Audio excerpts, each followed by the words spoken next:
সুন্দর এই বিড়ালটি চোখে চশমা লাগিয়ে ঘাড়ে একটি ব্যাগ নিয়ে এসে হাঁটতে হাঁটতে চলে আসে বাজারে এসে পুরনো দোকানদারের সঙ্গে তার বাকির হিসাব করতেছিল। আর তখনই হঠাৎ করে বিড়ালটির মাথায় একটি কুবুদ্ধি চলে আসে, সেখান থেকে একটি মুরগি চুরি করে তার ব্যাগের ভিতর ভরায়। আর এটা কিন্তু বাজারের লোক দেখে ফেলে, তাই ওই বিড়ালটিকে ধাবা করে। বিড়ালটি দৌড়াতে দৌড়াতে একসময় গাছে উঠে যায়। আর চালাক বিড়ালটি গাছে উঠে এদিক সেদিক তাকায় কেউ আসে কিনা।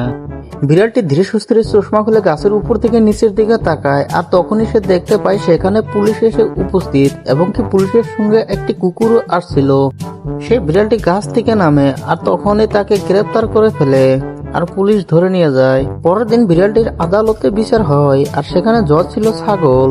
আর সেখানে বিড়াল দোষী সাব্যস্ত হয় আর তাকে 6 মাস গোয়াল ঘরে আটকে রাখতে বলে। আর এটা শুনে বিড়াল সেখান থেকে পালাতে থাকে।